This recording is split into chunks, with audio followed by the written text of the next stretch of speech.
Okay, okay. So I went to watch the fucking fan. So I went to watch the Democratic debates, the first round debates. I was invited to go watch them by a carpenters union of all things, but they were partnered with Indivisible, which Scott Cross is in charge of here in Illinois, or in Springfield. And if you watch the video with the thing that I was recording last week, then Scott Cross was the master of ceremony there. Ooh, the impeachment thing last week. And I wanted to get my thoughts on the debate out as quickly as possible, so, like, I just now took this apart. So, let's do that. So, my thoughts on the debate on the whole were that it was very good. I was impressed. I was very impressed.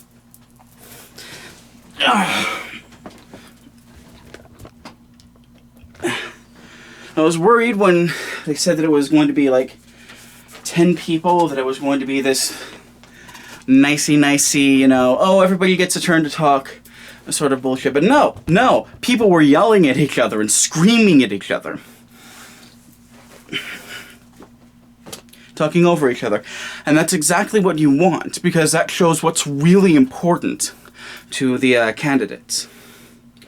The stand-up performances by far were Senator Warren, obviously, but also Cory Booker, which surprised me, and someone who I hadn't even heard of before today, a guy named Castro. All three of them did really well. I don't think they fumbled any questions, and I think that they answered everything really well. Not just gave good, but gave really good answers, at least as far as I should have consulted my 4 fucking pages of notes, that handwritten notes. I always handwrite notes so that I can prioritize things. So Booker, Warren, and Castro were the standouts. The people who did the worst by far were, I don't even remember their names. I think it was Ingress and Ryan? Ingress, Ryan, and the woman whose name started with a K. Klobuchar, I think her name was? Part of that is that they weren't given a lot of time to talk, but a big part of it was that when they were given the time to talk, they were either ineffectual or they just bungled shit. Like, Ryan said... Okay, I think he didn't exactly say that we need to stay in the Middle East, but what he said would be easy to interpret as saying, oh, hey, we need to stay in the Middle East. And, like, no, right there, he lost the presidency. That's... No, you're not going to be invited to the second one of these. What's her name? The one whose name started with a K. The people at Indivisible said that she's, like, an insider in the Democratic Party. And when I use the word insider, what I mean is that she's, like, an establishment Democrat. She's, like, she's the thing that people complained about Hillary Clinton being way back in the day. And I know that there are people who say, like, Booker is also an establishment Democrat. Or, fuck. Oh, what's his name? There was someone else. Biden is also an establishment Democrat. And, like, that isn't... The problem isn't, you know, like, there's a difference between agreeing with the Democratic Party and agreeing with the establishment, like, the established way of things. One of the overriding themes, by and far, through the whole debate, which was really cool, is that people are getting fucked.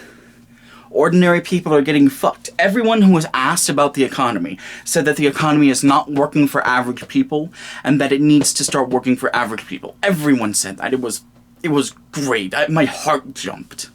That's a good sign. That means that they're listening. What else? Was there anything? Oh, Booker, O'Rourke, and Castro. At several points, were speaking in wanting to understand was fluent Spanish.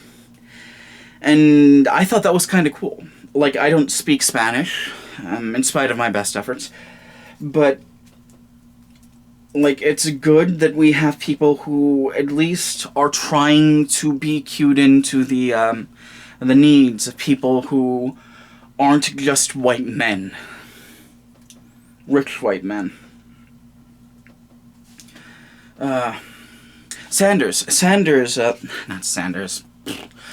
Elizabeth Warren, Senator Warren. This was, like, in my opinion, both the best and the most disappointing moment of the entire thing.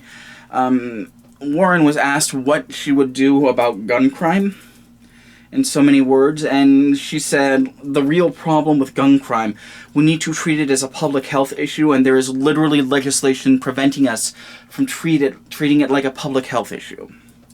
And we need to get rid of that legislation and start researching how to do that. And on one hand, I can understand, like, why people might not be satisfied with that answer.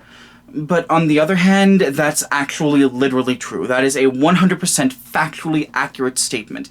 The NRA has pushed through all kinds of laws that prevent even fucking...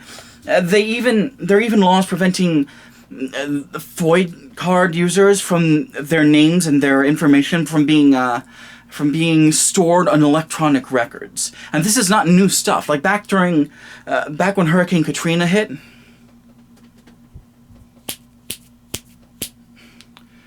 Camera's out of focus. It's really weird. Hold on, I'm gonna work on this. Fixed it. Okay, so, back during Hurricane Katrina, there were records of gun use. Mother of all the fucks! Okay, so, back during Hurricane Katrina, there were entire logs of, FOID card users who were... all of that information was in these gigantic fucking binders. And those binders, of course, during Hurricane Katrina, got it flooded over. And the people who were taking account of those things, trying to fix them and keep those people registered so that they weren't committing a crime, they had to leave those books out in the parking lot to dry for, like, days, maybe a week. It's ridiculous, and they had to do that because of legislation that the NRA has passed. So, like, I think I need to be clear. I don't think that anyone was explicitly... I don't think anyone went out and said, oh no, I'm not going to pass the,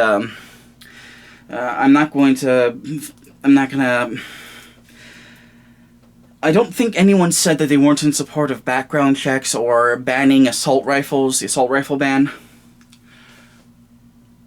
There are people who talked about common sense gun reform, but in that aspect, and it surprised me a little bit, Warren was a standout because, like, it seemed to me she knew what she was talking about the most. And the disappointing thing for me was when the announcer looked at her and said, no, but can you answer the question for me? And I think she did. Like, she very clearly did. She gave a much more comprehensive answer than anyone else did the whole time. And I think I literally got up and shouted, she just fucking did! Who was the guy? Let me look through my notes. One of these people... He didn't literally say that we need to stay in Iraq to stop ISIS. He also said ISIS did 9/11, which is an amusing flub at the very least. He didn't literally mean it. He just meant that, the same people. And, like, ISIS is a break-off of Al-Qaeda, so, like, I'm not going to be as hard on him as that, but... as other people were, but yeah.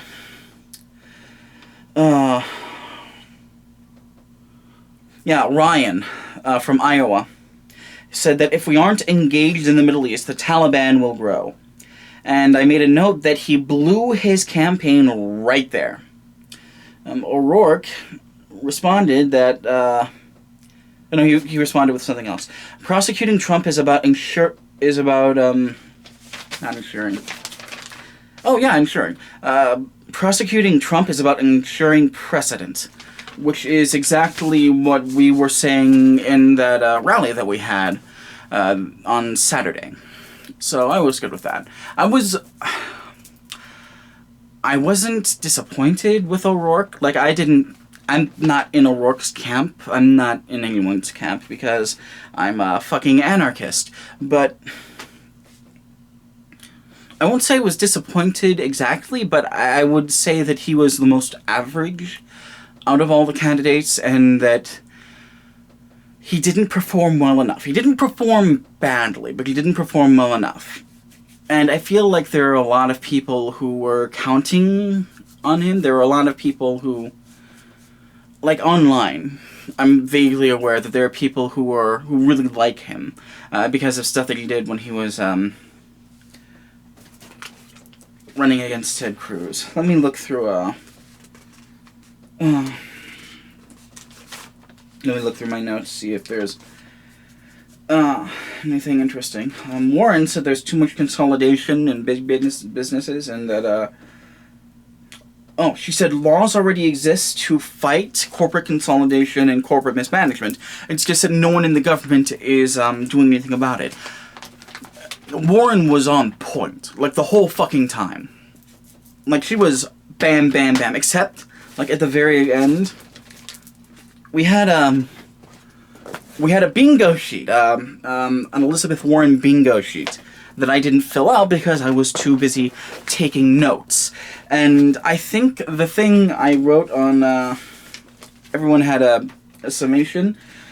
For Warren, I put literally that bingo card. If you can see it. Also put, I will fight for you. Castro, I think, had the best finishing statement, where he said, well, I put, like, as a note, I will work for you, and then, like, a star over here to signal that I thought it was the best one, at least in the moment. Although I missed Delane and de Blasio's statements, closing statements. What else is there? Let me look. Oh, there was an Indivisible poll after the debate. The three frontrunners in the Indivisible poll were Castro, Warren, and Booker, which follows. Like, I agree with that. Yeah. Gabbard. I think it was Gabbard? Yeah. Gabbard repeatedly referenced the fact that she was a badass soldier, and that she hates wars because she's a badass soldier, which is congruent with how soldiers behave. Me speaking as someone who comes from a family of soldiers. Everyone in my family hates wars. There was a lot of Trump bashing. Sort of subdued, but, like, when I'm writing notes, I take out that subduedness. Like, I have three instances of people saying, Trump is a chump.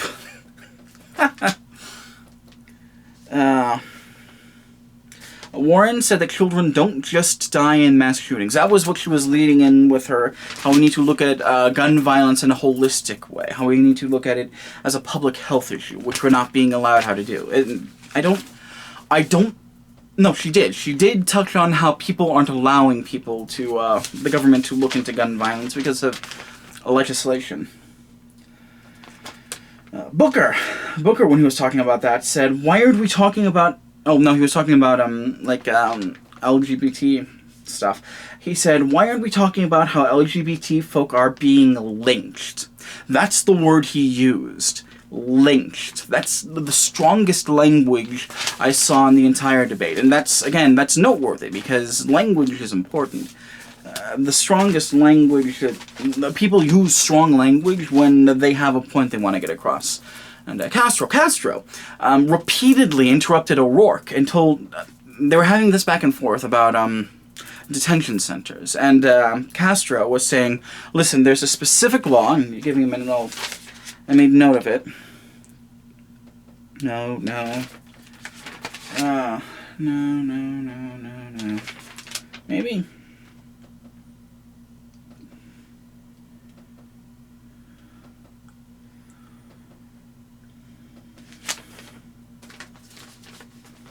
Yeah. Castro, he said that there is a law, Section 13-25, and that we need to get rid of it, because that's what people are using to that's what the Trump administration is using to justify family separation. And, O'Rourke said, well, he didn't say, he went off on this spiel, and Castro interrupted him, cut him off, and said, listen, I heard and I know because you've said that you aren't going to support repealing this law because you're worried about drug traffickers and you're worried about human traffickers. But there are already laws covering those things. You have no reason not to do this. In fact, you have less than no reason, because this is a specific law that they're using. That was also a standout moment. Again, those interruptions, those, when civility breaks down, that's when you find out what's important. I wouldn't say that the debate was uncivil, although I would say that it was much less civil than I was expecting. But it was good. It was good not just in terms of performance, but it was good in informing about what is important to the candidates. So if I had to vote right now, damn, that would be hard.